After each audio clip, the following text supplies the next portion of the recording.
May 100 dahilan ka para kutsain si Akainu pero hindi sa usaping lakas. Siya lang ang nag-iisang buhay na alamat na may halagang 50 bilyon at may mga panalong laban na nakamamatay. Hindi dapat siya minamaliit ng mga tagahanga. Sa anime, parang payaso si Akainu na binubugbog ni Whitebeard, pero sa manga, siya ay Diyos ng digmaan na walang makapigil. Sa lakas, hindi man siya ang pinakamalakas ngayon, pero sa pagpapakita, karapat-dapat siyang makasama sa mesa ni Roger at Whitebeard. Maraming tao ang nag-iisip na hindi siya bagay sa titulong Admiral at hindi karapat-dapat sa 50 bilyong bounty, pero sa kanyang mga laban, hindi pa siya natatalo. Sa pinakabagong episode, kahit si Luffy ay hindi siya natalo. Mula pagkabata, may kakaibang talento si Akainu at may matinding galit sa kasamaan at mga pirata, kaya sa edad na 25, tinawag siyang halimaw. Sumali siya sa Navy.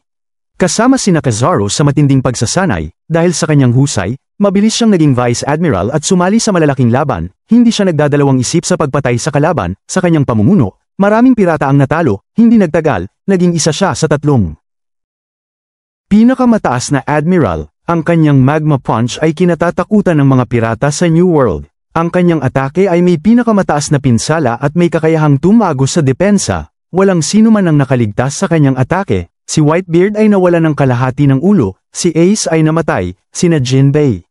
Luffy ay muntik ng mamatay, at ang dating Admiral ay nawala ng kaliwang binti. Ang Shichibukai ay nawala ng kanang mukha. Mas mabuti pang matamaan ng 10 palo ni Kaido kaysa sa isang suntok ni Akainu. Kapag tinamaan ng Thunder Bagua, pansamantalang nahihilo, pero kapag tinamaan ni Akainu, ubos ang buhay. Kahit mga matitibay na kalaban ay nawawalan ng bahagi ng katawan, ang depensa ni Akainu ay napakalakas din. Kahit tinamaan ng 2 buong lakas na suntok ni Whitebeard, nagawa pa rin niyang habulin si Luffy at talunin sina Ivankov at 10 kalaban mula sa Whitebeard crew. Ang digmaan sa Marineford ay personal na palabas ni Akainu. Ang kanyang presensya ay napakalakas. Si Jinbei ay may lakas ng loob na harapin si Big Mom. Pero sa harap ni Akainu, handa siyang mamatay. Ang pagkakaiba ng kanilang halaga ay napakalinaw. Si Akainu ay palaging ikinukumpara kay Kaido. Pareho silang may mataas na atake at ang kanyang 50 bilyong bounty ay karapat-dapat at walang halong biro.